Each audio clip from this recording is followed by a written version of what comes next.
Selamat sore jemaat yang kasih Tuhan. Sebelum kita akan membaca dan merenungkan firman Tuhan, mari sekali kita menghadap Tuhan di dalam doa. Bapa Surgawi, Allah yang kami kenal dan kami sembah di dalam nama Yesus Tuhan kami yang hidup. Kami bersyukur buat satu hari yang Kau anugerahkan kepada kami dan Kau sudah menghantar kami bersama-sama di ruang ibadah ini. Kami bersyukur juga karena Kau Allah, pencipta langit dan bumi, tapi berkenan tinggal bersama-sama dengan orang percaya. Kau berfirman di mana 2 atau 3 orang berkumpul atas namamu, Kau hadir di tengah-tengah mereka. Terima kasih buat kehadiran-Mu di tengah-tengah kami. Walau mata jasmania kami tidak melihat, tapi mata iman kami percaya Engkau ada di tengah-tengah kami. Kami berdoa supaya Engkau sendiri akan memimpin dan menolong kami untuk masuk ke dalam kebenaran firman. Dan biarlah kebenaran ini bukan sekedar menjadi informasi di otak kami, tetapi sebuah kebenaran yang terus mentransformasi kami, mengubah cara pandang kami, gaya hidup kami, pola pikir kami, agar kami menjadi seperti yang Tuhan kehendaki.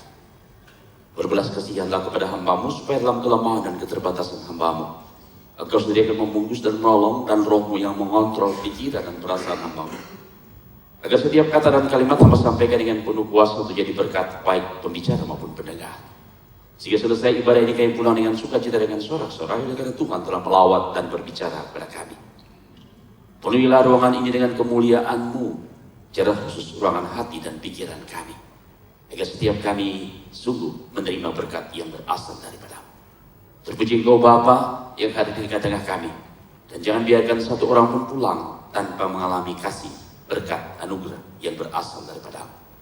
Ini doa kami Bapa, dalam nama Tuhan Yesus kami berdoa. Amin. Jemaat yang dikasihi Tuhan, mari kita bersama-sama membuka kitab Filipi. Filipi pasalnya yang keempat, ayatnya yang keempat sampai ayat yang ke-9. Kita akan membaca bahagian ini bersama-sama.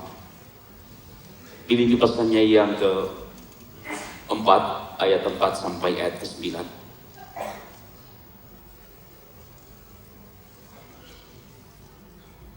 Kalau sudah mendapatkannya, mari kita membacanya bersama-sama. 2, 3.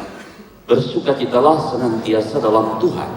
Sekali lagi katakan bersukacitalah. Anggaplah kebaikan hatimu diketahui semua orang. Tuhan sudah dekat. Janganlah hendaknya kamu khawatir tentang apapun juga, tetapi nyatakanlah dalam segala hal keinginanmu kepada Allah dalam doa dan permohonan dengan ucapan syukur.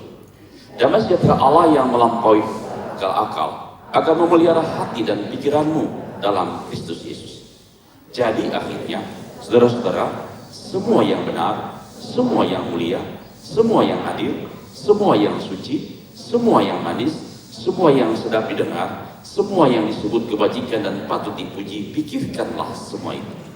Dan apa yang telah kamu pelajari, dan apa yang telah kamu terima, dan apa yang telah kamu dengar, dan apa yang telah kamu lihat kepadaku, lakukanlah itu. Maka Allah sumber damai sejahtera akan menyertai kamu. Sampai sedemikian jauh pembacaan firman Tuhan yang berbahagia membaca, merenungkan, serta melaksanakan di dalam kehidupannya. Tema kita hari ini berkaitan dengan sukacita dalam Kristus. Tema yang sangat menarik, saudara, tentang berbicara tentang sukacita. Saudara kekasih, kalau kita melihat sukacita dan kegembiraan dan hal-hal yang lain membawa, terkadang kita sulit membedakan. Seorang penulis mengatakan begini, kekristenan mulai kehilangan esensinya oleh karena kita tidak masuk ke dalam ajaran Alkitab yang dalam. Dia berikan contoh, sangat sulit bagi kita membedakan antara apa itu bergembira, apa itu sukacita, apa itu ceria, dan segala sesuatu. Apa itu kebahagiaan? Saudara kekasih, kalau kita melihat memang Alkitab menjelaskan tentang sukacita berbeda dengan apa yang kita pahami. Saya berikan contoh, saudara, dalam kehidupan saya dan saudara, bahagia, senang-senang, gembira, ceria, itu disebut dengan anugerah umum. Tuhan memberikan kepada semua orang, kepada siapa saja, termasuk orang tidak percaya kepada Tuhan. Itu anugerah umum. Saudara kan bertemu dengan orang-orang yang ceria, yang kalau ketemu, hey, apa kabar? Itu membawa kita, iya, orang ini kan sangat ceria. Itu anugerah umum. Itu bukan sesuatu yang khusus. Kita lihat orang-orang yang bahagia, yang kelihatannya oke. Itu namanya anugerah umum. Ya. Ashadi Siregar dalam bukunya Cintaku di Kampus Biru bicara tentang kebahagiaan di kampus itu. Dia mengatakan hanya gelembung sabun yang lintas. Hanya kebahagiaan yang semu. Begitu terdampar dalam kenyataan ada kepahitan dari kepahitan yang kita alami. Kebahagiaan yang semu. Oke, apa perbedaan antara sukacita dengan bahagia dan ceria yang saya katakan tadi? Ada orang-orang yang memang dilahirkan dengan karakter khusus, ya. Pasti kita punya teman-teman yang selalu ketemu orang begitu baik, sukacita, membawa menyenangkan. Kalau ketemu dengan ceria, apa kabar? Pokoknya membawa suasana itu menjadi baik. Karena apa? Karakternya memang seperti itu, ceria. Ya.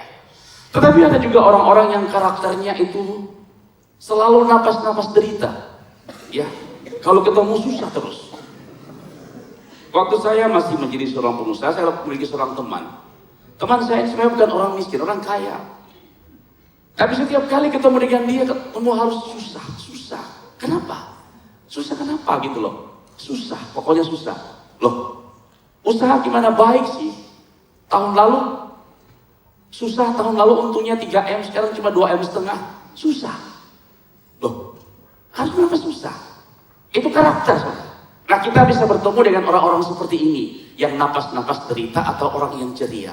Nah, ini namanya anugerah umum, diberikan kepada semua orang. Ya. Nanti kita melihat, saudara, kalau lebih khusus lagi kita akan bertemu. Lingkungan itu menentukan orang itu ceria atau tidak. Orang Batak termasuk orang yang ceria, begitu kan? Orang Batak, orang Manado, begitu kan? Orang Ambon, itu kan? Nah, tapi kalau orang Toraja, orang itu agak, ya ketemu pun senyumnya senyum pals, senyum kehancuran. Oleh karena memang itu lingkungan membawa mereka seperti itu. Ya. Nah, kita melihat itu, saya katakan tadi, anugerah umum. Ada orang-orang seperti itu. Waktu kita membaca dalam Alkitab kata sukacita, itu dari bahasa Yunani dipakai kata kara. Kara itu, kata sukacita itu sesuatu yang khusus. Alkitab menjelaskan bahwa sukacita diperoleh seseorang oleh karena punya relasi dengan Tuhan. Saya berikan beberapa contoh di dalam Alkitab. Kita melihat kata sukacita itu dari kata kara. Itu sesuatu yang diperoleh seseorang bukan karena kelahirannya, bukan karena lingkungannya, tetapi dikaitkan dengan relasi dengan Tuhan. Dalam Mazmur 16, mari coba kita baca bersama-sama. Dalam Mazmur ada banyak ditulis tentang sukacita yang diperoleh karena punya relasi dengan Tuhan. Saya bacakan satu bagian dari sekian banyak Mazmur yang berbicara tentang kara itu atau sukacita itu dalam relasi dengan Tuhan. Jadi dalam Alkitab kata sukacita itu dikaitkan dengan relasi dengan Tuhan. Mari kita baca ayat 11, pasal 16 ayat 11 dalam Mazmur 1, 2, 3. Engkau memberitahukan kepadaku jalan kehidupan. Di hadapanmu ada sukacita berlimpah-limpah. Di tangan kananmu ada nikmat senantiasa. Jadi pemazmur bicara bahwa sukacita itu sesuatu yang diperoleh oleh karena memiliki relasi dengan Tuhan. Bukan karena diperoleh secara umum. Jadi bukan anugerah umum, tetapi anugerah khusus. Seseorang yang memiliki relasi dengan Tuhan. Nah, kita akan membaca ada banyak bagian-bagian dalam Alkitab bicara hal yang sama. Tentang sukacita yang diperoleh oleh karena memiliki relasi dengan Tuhan. Ya. Dan sukacita diperoleh ini bukan karena segalanya oke. Bukan. Misalnya kalau saudara baca dalam kitab Habakuk. Habakuk itulah seorang nabi yang melihat kejahatan dan dia meminta kepada Tuhan supaya kejahatan itu dihentikan. Tetapi dia tidak mengalami itu. Dalam Habakuk pasal yang ketiga 17 sampai 19, dia mengatakan bahwa walaupun ya pohon ara tidak berbuah dan segala sesuatu menyedihkan, tetapi aku bersorak-sorai di dalam Engkau. Jadi bukan karena situasinya oke. Tetapi karena relasi dengan Tuhan itu membawa dia bersukacita dan bersorak-sorai. Relasi dengan Tuhan. Nah, kita baca lebih dalam lagi tentang orang-orang mengalami kesulitan dalam hidup mereka. Bukan karena semuanya oke, bukan. Tapi punya relasi dengan Tuhan. Salah satu adalah Nabi Yesaya, Nabi Yeremia. Ya, Yeremia adalah seorang nabi, beberapa catatan mengatakan dia melayani Tuhan sekitar 50 tahun atau 40 tahun, 50 tahun. Tidak ada satu orang pun bertobat. Dia sangat bersedih hati oleh karena saat dia memberitakan firman Tuhan. Itu sanak keluarganya, suku bangsa, semua orang membenci dia. Waktu dia bicara kebenaran, orang tidak suka. Waktu dia mengingatkan para imam, kamu berdosa, harus bertobat. Kalau tidak, Tuhan akan menghukum. Mereka marah pada dia. Sampai dia mengatakan dalam Yeremia pasal 20, kita melihat bagian sana. Terkutuklah hari kelahiranku. Biarlah hari di mana orang mengumumkan, memberitahu kepada ayahku hari kelahiran. Terkutuklah hari itu. Dia merasa sedih, susah hati. Nah, kita melihat berapa yang dia tulis di sana. Ada banyak kesulitan. Dan dia melihat kemudian waktu bangsa Israel diperlakukan tidak manusiawi. Waktu bangsa Babel kemudian menyerang Israel dan dia melihat putri-putri Sion itu diperlakukan sangat biadab oleh orang-orang Babel. Ibu-ibu hamil dibelah perut, diambil anak, dilempar, ditombak, dan segala sesuatu. Dia melihat dengan matanya. Dia mengatakan, aku menangis. Aku rasanya tidak punya pengharapan. Betapa pahitnya hidup ini. Hai putri Sion. Dia menangis oleh karena bangsanya diperlakukan seperti itu. Dalam pergumulan pribadi dan bangsa. Tetapi sudah penting baik. Di dalam ratapan pasal yang ketiga, dia bicara tentang tak berkesudahan kasih setia Tuhan selalu baru setiap hari. Relasi dengan Tuhan ada sukacita, ada pengharapan di sana. Ini yang pertama, saudara. Kemudian kita maju lebih dalam, saudara. Kata sukacita itu dikaitkan dengan Allah Roh Kudus. Ya, kita mulai melihat salah satu adalah waktu Yesus bicara dengan perempuan Samaria, seorang perempuan yang kehidupannya nggak benar. Kemudian berjumpa dengan Yesus. Yesus beritahu kalau engkau minum air yang aku berikan kepadamu, akan mengalir sukacita, akan mengalir sesuatu terus mengalir. Nah, kita melihat apa yang dikatakan oleh Tuhan Yesus. Kemudian dalam Yohanes pasal yang ke-7 dia mengatakan, siapa yang percaya kepadaku akan mengalir air hidup yang tidak pernah berhenti. Mari kita membaca Yohanes pasalnya yang ke-7. Kita melihat apa yang disebut dengan sukacita dan di sana, apa yang dimaksudkan di sana. Yohanes pasalnya yang ke-7 ayat 38 sampai 39.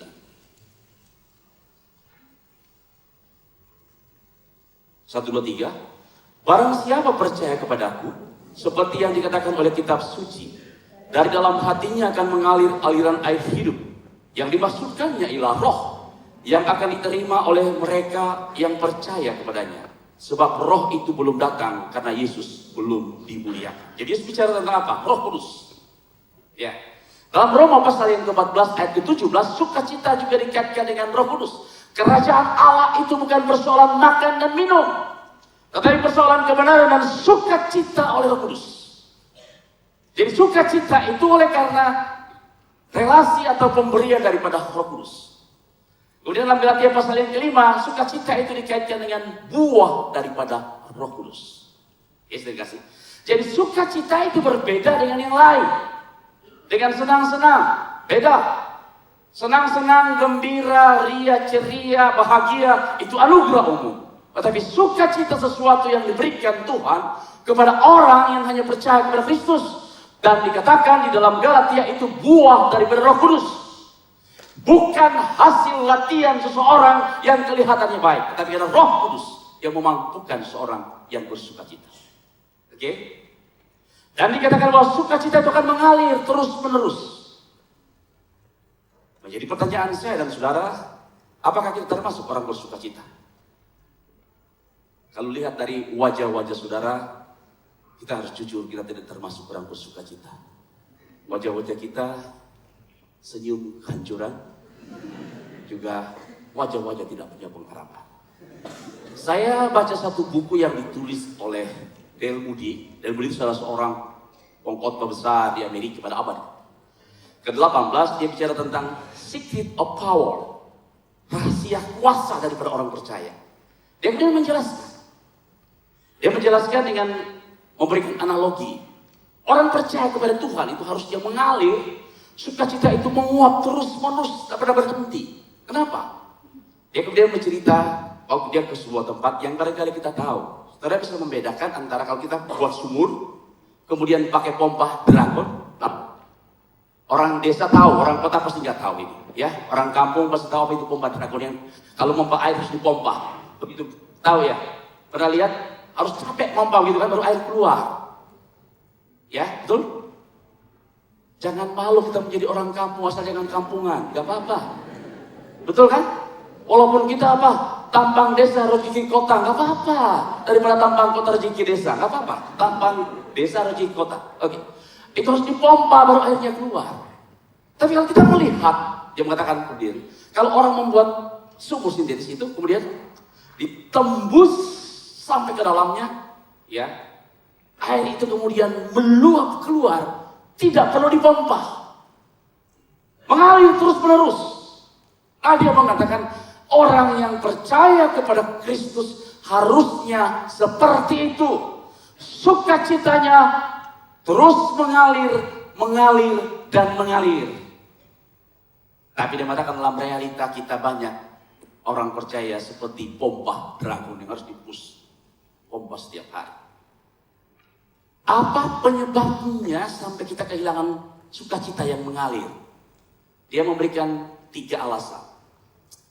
Alasan pertama adalah orang-orang yang tidak sungguh-sungguh menikmati kebenaran firman Tuhan. Ya, sekali lagi. Orang-orang yang tidak menikmati sungguh-sungguh kebenaran firman Tuhan. Mereka barangkali membaca Alkitab, barangkali membaca, ya. Tetapi tidak menikmati kebenaran itu. Dia mengatakan begitu. Banyak orang membaca Alkitab sekedar membaca.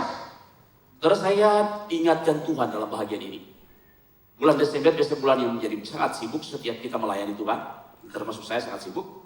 Berkhotbah dari tempat satu ke tempat lain, dari kota satu ke kota lain, dari negara satu ke negara lain. Sampai kepada titik saya kehilangan sukacita. Dan Tuhan mengingatkan kepada saya. Saya masih baca Alkitab setiap hari. Saya tidak pernah minum kopi, tidak pernah melakukan apa-apa kegiatan sebelum saya baca Alkitab dan berdoa. Saya tidak pernah. Karena itu didikan di sekolah kami, ya. Bangun pagi yang pertama kali dicari adalah doa Alkitab, doa. Saya nggak lupa. Tetapi kemudian apa yang saya baca dan saya lakukan itu tinggal menjadi sebuah kebiasaan. Bukan lagi kerinduan untuk mencari hadirat Tuhan, untuk mendengar apa yang Tuhan ingin sampaikan kepada saya.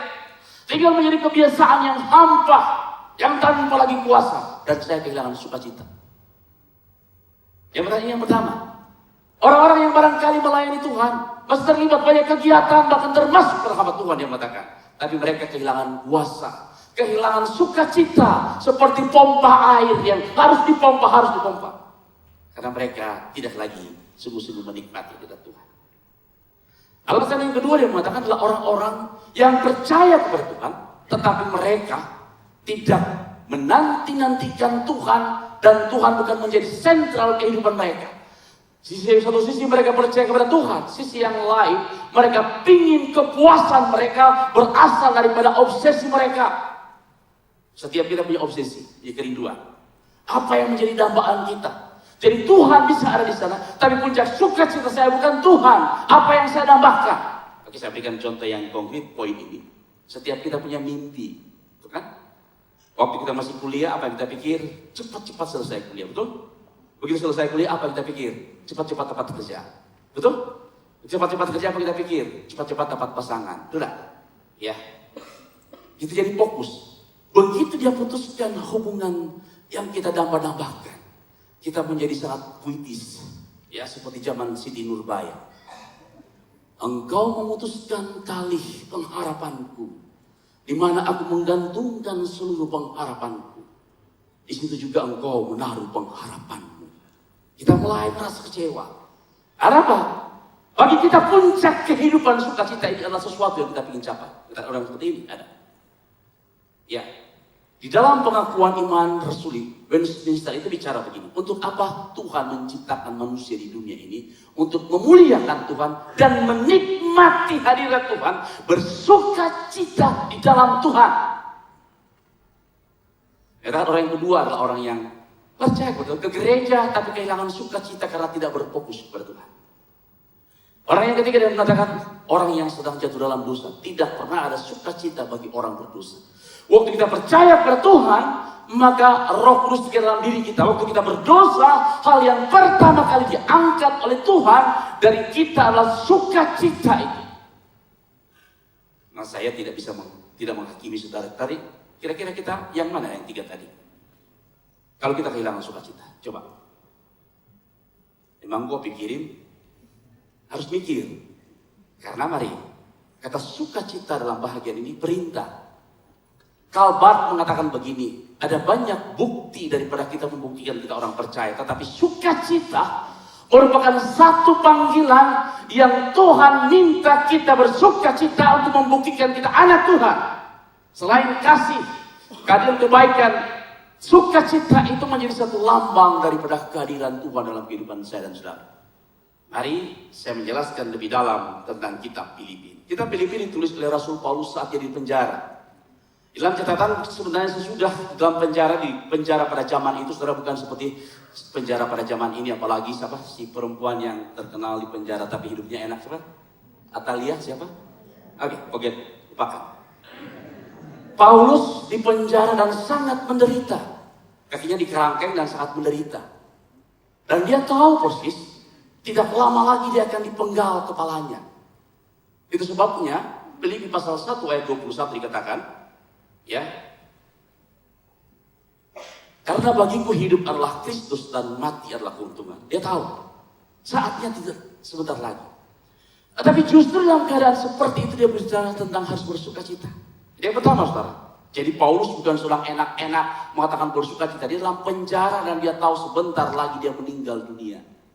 Tetapi seluruh lingkungan yang tidak mengenakan itu tidak menghentikan baginya sukacita, karena sukacita tidak ditentukan oleh lingkungan di mana dia tinggal dan hidup. Relasi dengan Tuhan. Yang kedua, saudara, orang-orang percaya pada zaman Paulus adalah orang-orang jemaat Filipi bandingkan dengan kerajaan Romawi. Jemaat Filipi itu saja jemaat yang miskin, bukan yang kaya. Pertama. Yang kedua, orang-orang percaya dianggap sebagai second class oleh karena pada zaman itu, saudara, orang yang menyebut raja itu sebagai, atau kaisar itu sebagai Tuhan bagi mereka. Sehingga ada orang mengatakan Kristo yang lain berarti menyamakan, dan itu musuh negara. Orang-orang jadian pada zaman itu sangat minoritas, dan kemudian mereka sebagai second class. Tapi Paulus mengatakan bersukacitalah. Walaupun lingkungan tidak menyenangkan, bersukacitalah. Supaya mereka tahu kamu orang percaya. Tidak pernah sukacitamu tergantung oleh karena situasi. Ini perintah.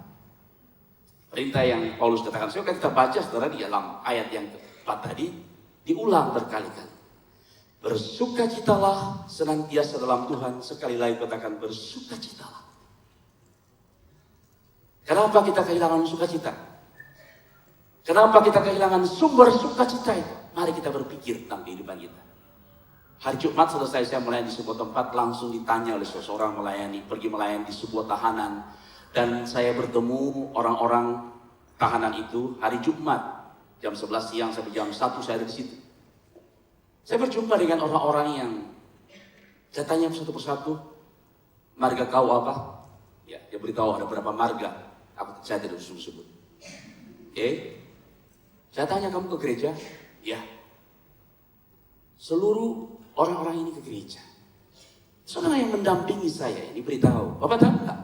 Salah satu orang itu sangat terkenal di Bandung ini pencopet. Dan Bapak tahu nggak dia? Dia pemain musik di sebuah gereja. Pemain musik gerejawi, nyanyi hari Minggu, tapi dia pencopet. Hari Minggu di gereja nyanyi. Yang lain satu lagi, Bapak tahu yang satu lagi itu yang ngomong? Pemain musik di sebuah gereja, memimpin pujian, terlibat dengan obat-obatan. Jadi, kenapa orang-orang seperti itu? Saudara, setiap kita punya kelemahan, pasti punya kelemahan. Tetapi kalau seperti kelemahan itu yang lewat, kemudian kita jatuh, barangkali kita nggak sengaja. Tapi kalau ini kan tahu persis. Rampok itu kan pakai logika otak loh, betul nggak?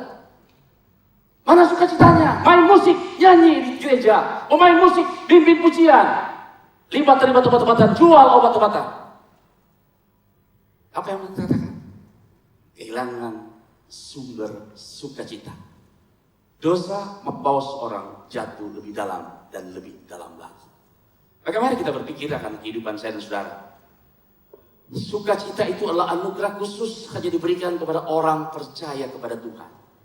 Coba kita bertanya, apakah saya termasuk orang yang tidak mengalami sukacita itu oleh karena saya tidak punya relasi dengan Tuhan?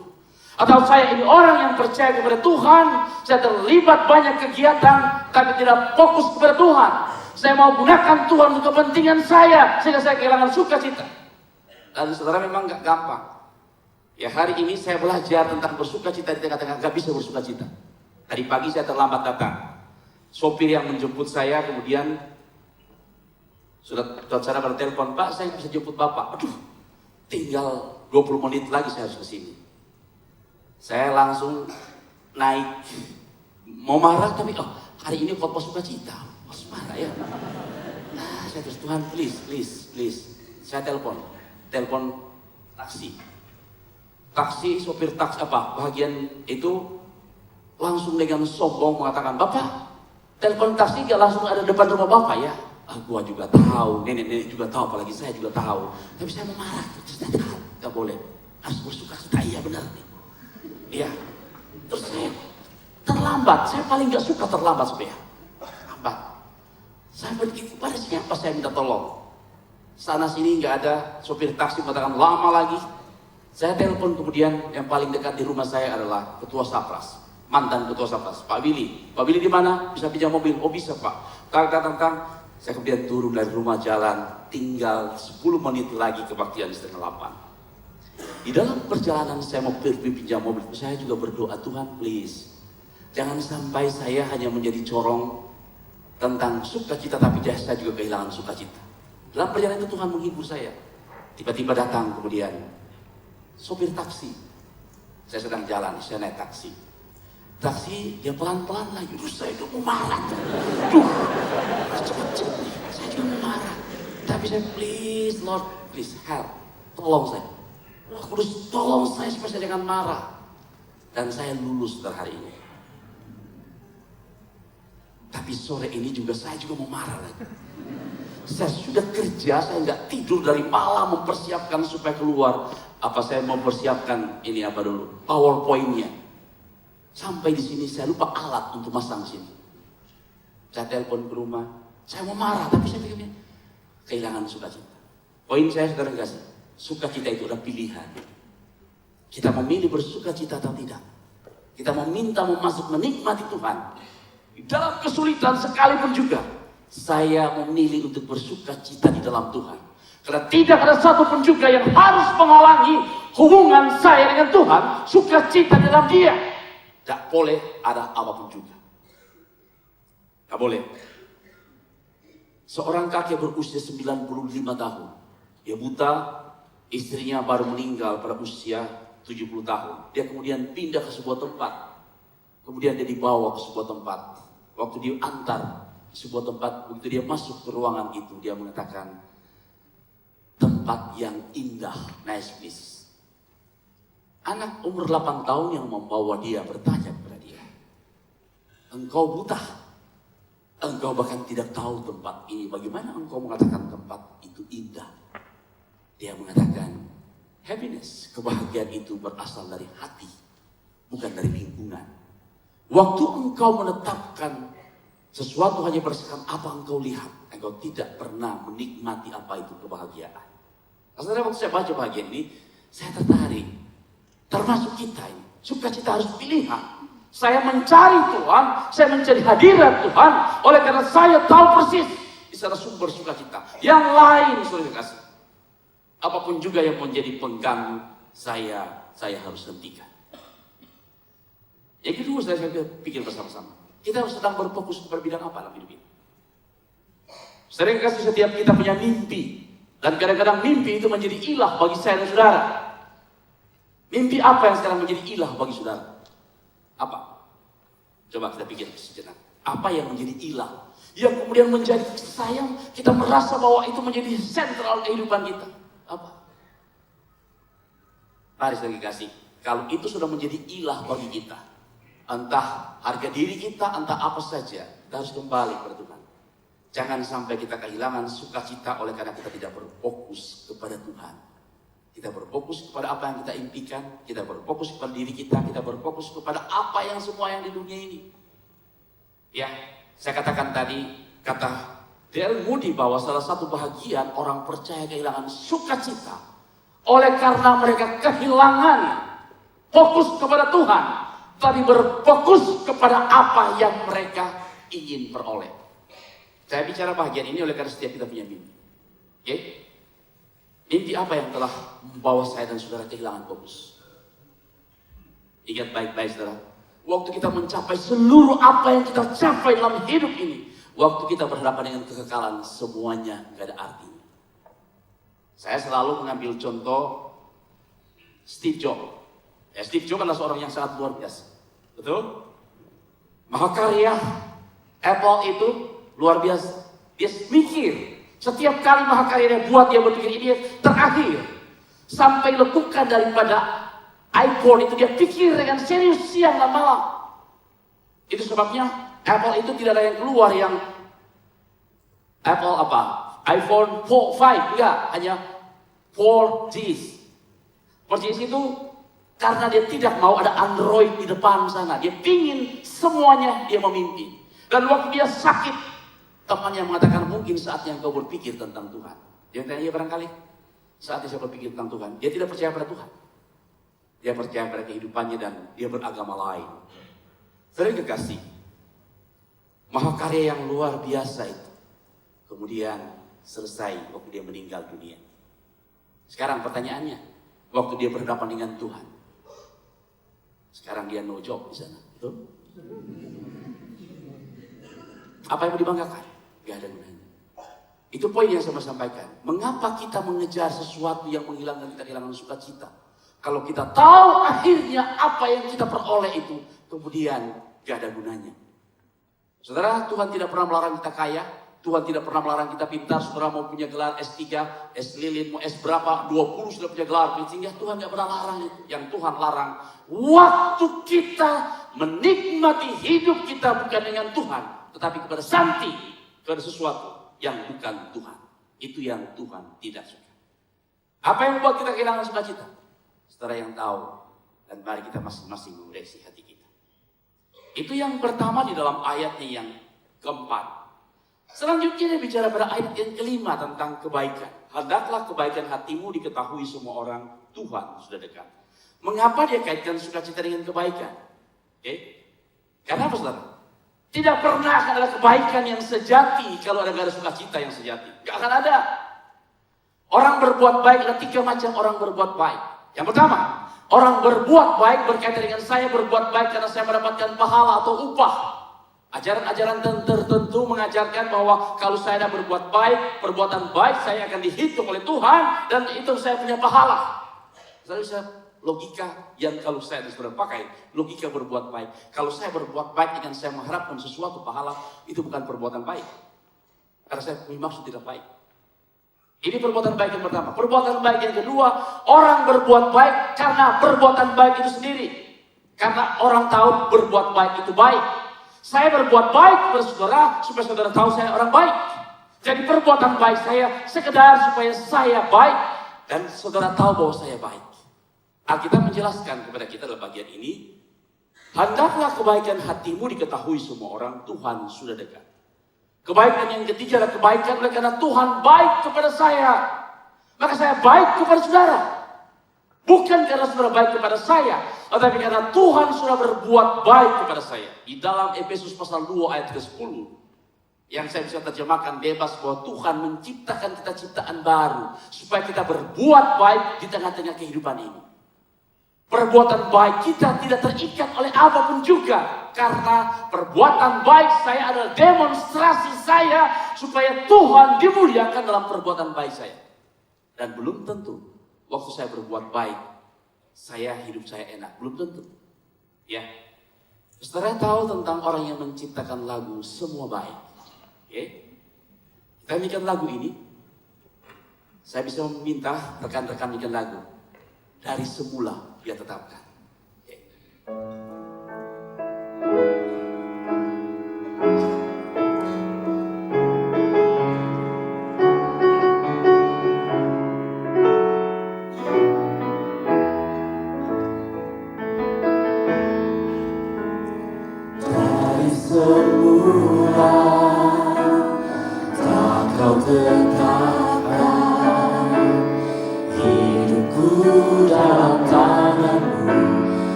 persiapkan bagi masa depanku yang penuh harapan.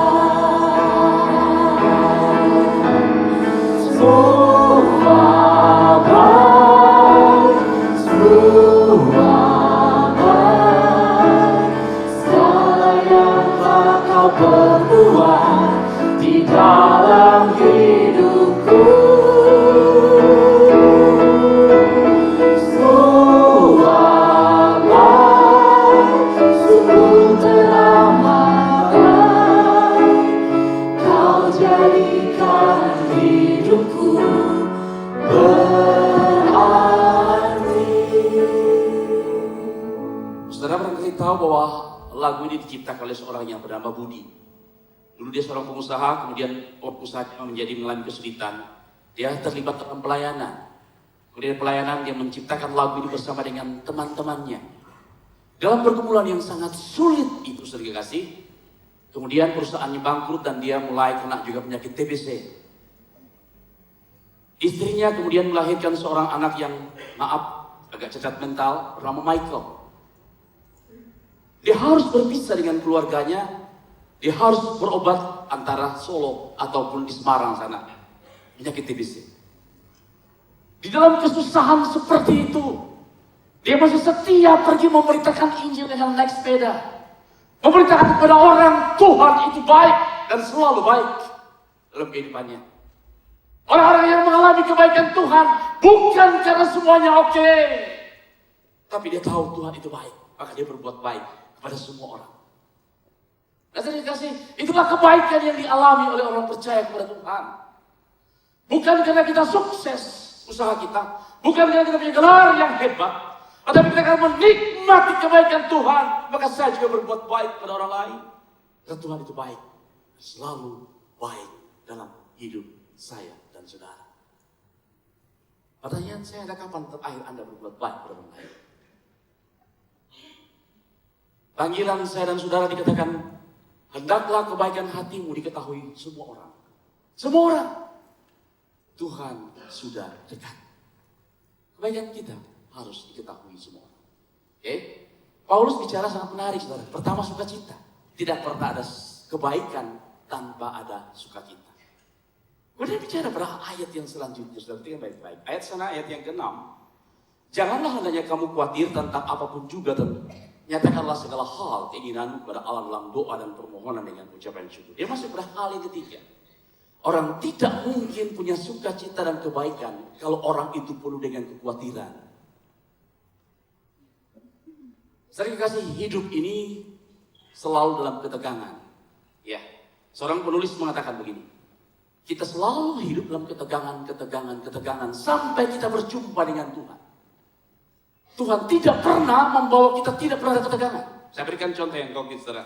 Ya, waktu seseorang menikah, ketegangan. Seorang tua, anak itu ke sekolah, waktu sekolah kemudian universitas, selesai universitas sudah punya 5 gelar, pusing orang tua cari jodoh. Kamu sudah 5 PhD kok belum punya jodoh, orang tua pusing, doa supaya punya pasangan. Oke? Sudah 3 tahun menikah, doa lagi, aduh kok belum punya anak. Mulai nyinggung-nyinggung anak dan tua, anak mantu. Papa mama pingin ngomong cucu nih, dan mulai nyinggung-nyinggung, pingin punya anak, khawatir. Berdoa, begitu punya anak kemudian. Orang kemudian begitu punya anak, tidak lagi ikut ke gereja. Kenapa? Anak diomong, dijaga, jangan belum saatnya. Oke? Penuh dengan ketegangan. Begitu anak terus besar, mulai pikir ada banyak hal. Ada ketegangan. Itu membawa kita khawatir. Terima kasih. Seorang penulis mengatakan begini. Salah satu hal yang paling sulit bagi kita sebagai manusia. Oleh karena Tuhan menciptakan kita itu punya kemampuan intelek untuk tidak bergantung kepada Tuhan. Ya. Oleh karena kita berpikir, kita satu pribadi, kita punya kekuatan, kemampuan untuk melakukan sesuatu. Tapi kemudian penulis mengatakan, Tuhan menciptakan kita supaya dengan sukarela kita menaruh percaya kita kepada Tuhan. Oh, dia Tuhan yang memanggil kita. Dia bukan berteriak dari surga. Dia datang ke dunia ini Dia rela memberikan dirinya mati di kayu salib untuk memberikan jaminan kepada saya dan saudara manusia. Dia mengasihi saya dan saudara. Dia memberikan nyawanya di kayu salib. Itu sebabnya kitab Matius diawali dengan kata Immanuel, Allah beserta dengan kita. Matius pasal yang ke-18 disampaikan dengan ada 2-3 orang berkumpul atas nama aku ada di tengah-tengah mereka. Matius pasal 28 diakhiri dengan aku akan menyertai engkau sampai pada kesudahan zaman. Jangan khawatir. Tuhan ada di sana beserta dengan kita. Di dalam Mazmur 23 dikatakan, walaupun engkau melewati lembah yang kelam, tidak perlu takut bahaya, karena gada Tuhan bersama dengan kita. Khawatir, tidak akan mungkin kita berbuat baik. Kita khawatir akan hidup kita, maka kita mungkin berbuat baik. Dan kemudian Paulus mengatakan bahwa jangan kamu khawatir. Ya, Yesus waktu mulai khotbah di bukit bicara tentang khawatir. Pandanglah burung ya di langit yang tidak pernah menabur, tidak menuai, namun diberi makan Bapakmu di surga. Apalagi kamu yang begitu berharga. Salah seorang teman saya, hamba Tuhan Kalimantan, dia ngomong, iya sih Pak, burung di udara kan gak pakai sepatu, anak sekarang sekolah harus pakai sepatu. Manusia ada 1001 alasan untuk mengkhawatirkan kehidupannya. Dan manusia berpikir bahwa dia tahu segala-galanya mengatur kehidupan ini. Salah seorang rekan saya pendeta, saudara, waktu dolar itu naik, dulu kan dolar 2000, $1 2.000 rupiah, kemudian naik sampai 20.000 ada masanya. Dia berpikir ini saatnya untuk bisa menanamkan uang, mengamankan uang. Waktu dolar naik pada 14.000 dia beli dolar. $1 14.000. Dia berharap kemudian naik sampai 20.000, kemudian dia akan menjual, dapat untungnya di sana. Begitu dia beli 14.000, dolar itu turun menjadi 8.000 atau 9.000. Dia ngomong ada 1.001 macam cara Tuhan membuat kita hamba Tuhan tetap miskin.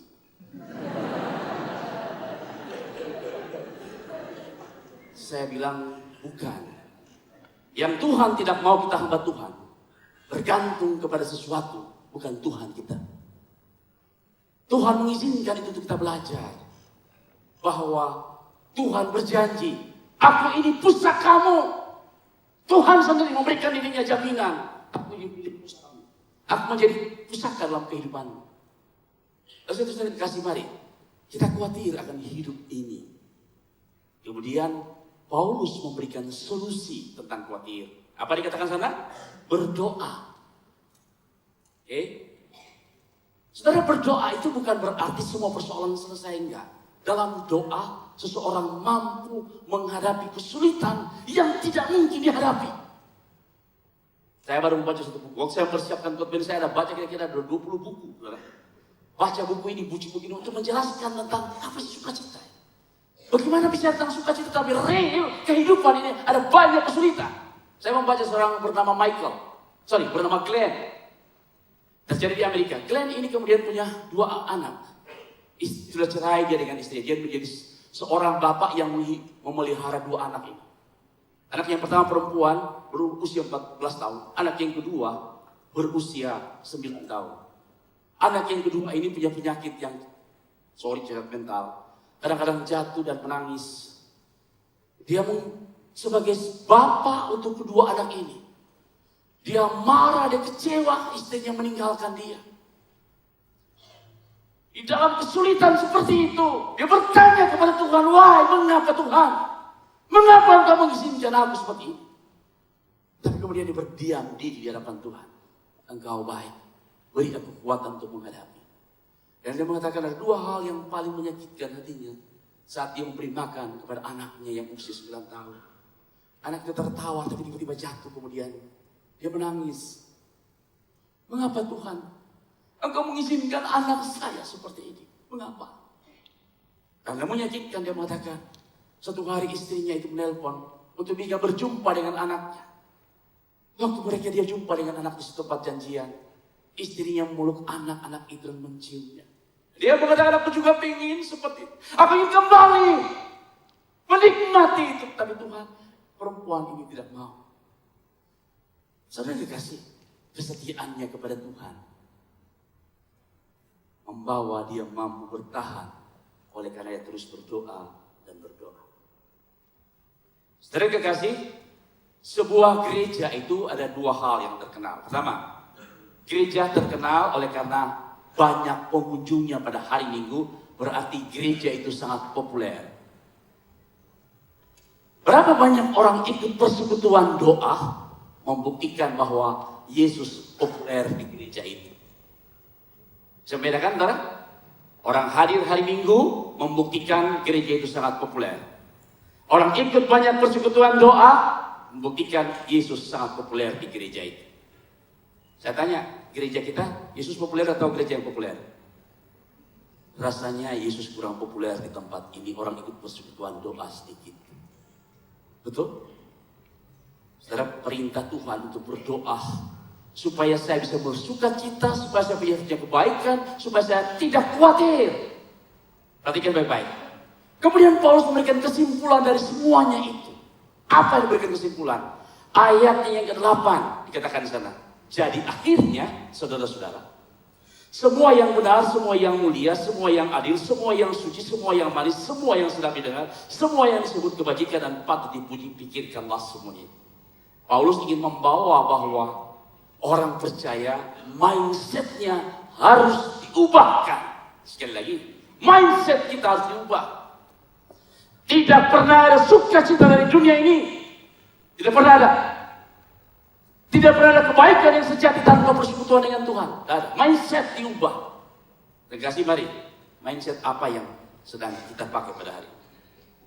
Ayat ke-9 kemudian Paulus memberikan kesimpulan daripada segala sesuatu.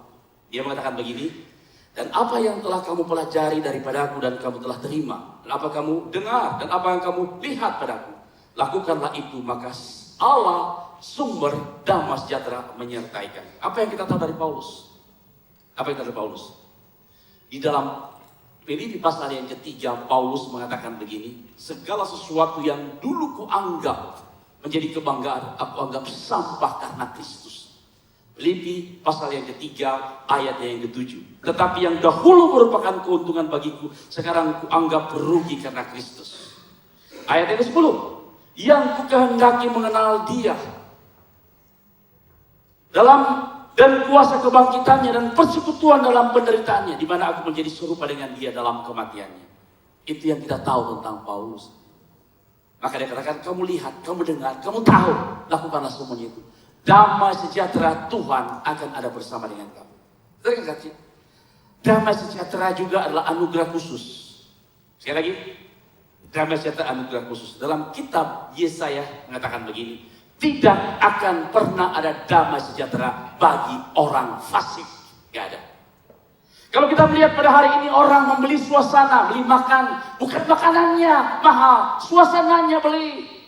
Persoalannya suasana apapun juga saudara, kalau hati kita sedang kacau, gak bisa apa. Tetapi kalau hati kita sedang ada damai, ada sukacita dari Tuhan, walaupun kita hanya makan nasi dengan kecap, rasanya babi kecap. Tetapi kalau kita sedang galau, saudara kekasih, kita makan apa saja, gak bisa masuk. Makan seperti pasir, minum seperti rinso. Kenapa? Galau. Betul saudara kekasih? Coba kalau kita udah bersuka cita, saudara akan menikmati hidup ini. Nah, sukacita itu sumbernya dari Tuhan. Oleh sebab itu mari, apa yang telah membawa engkau kehilangan sukacita? Saya tidak tahu. Fokus hidupmu kemana? Saya tidak tahu. Saya katakan tadi, bahwa yang pertama kali diambil oleh Tuhan dalam kehidupan kita waktu kita berdosa adalah sukacita atau damai sejahtera. Apa yang membawa kita kehilangan sukacita? Kadang-kadang kita mendendam orang lain. Hati kita penuh dengan kebencian, kemarahan, kekecewaan. Ada banyak hal. Kita khawatir, kita marah banyak hal. Kita kehilangan damai sejahtera. Maka mari kita kembali kepada Tuhan.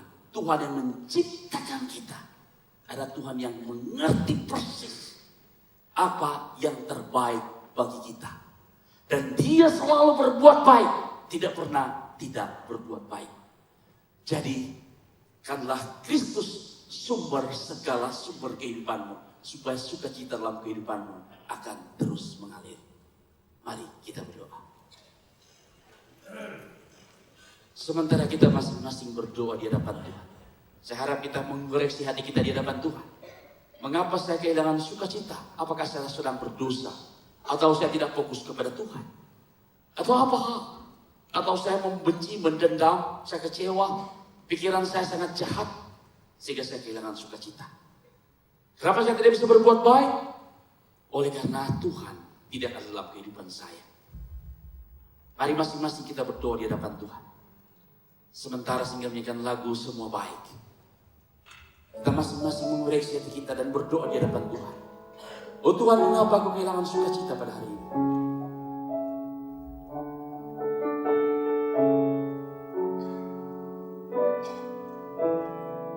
Biarlah roh Tuhan memimpin kita untuk masuk dalam hadirat Tuhan. Supaya Roh Kudus jadi sumber sukacita itu. Akan memberikan sukacita kepada kita.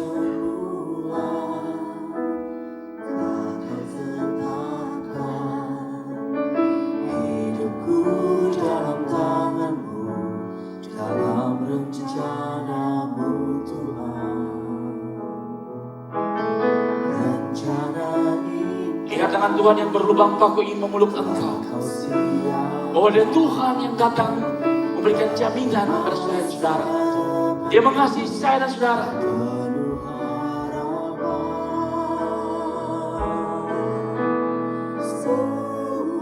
Saya undang berdiri ke lagu ini Semua Baik. Sungguh teramat baik. Saya undang kita bangkit berdiri ke lagu ini bersama-sama. Dalam hidupku semua baik, sungguh teramat baik. Kau jadikan hidupku berarti. Sekali lagi ini menjadi doa kita di hadapan Tuhan. Dari semula Kau tetapkan hidupku dalam tangan-Mu, dalam rencana-Mu Tuhan. Rencana indah telah Kau siapkan bagi masa depanku yang penuh harapan.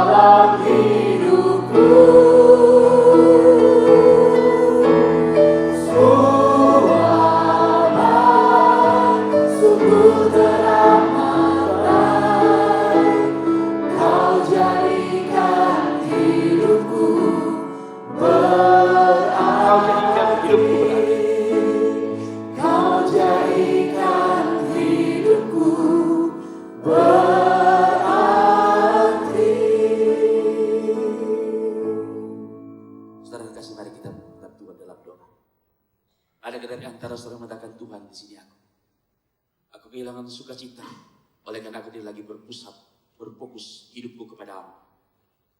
Aku kehilangan sukacita karena aku berdosa. Aku kehilangan sukacita karena aku tidak lagi merenungkan firman-Mu dan menikmati hadirat-Mu. Aku mohon agar Engkau mengampuni aku. Aku ingin menikmati sukacita di dalam Engkau. Ada kadar antara saudara mengatakan Tuhan di sini aku ingin hidup berpusat kepada-Mu.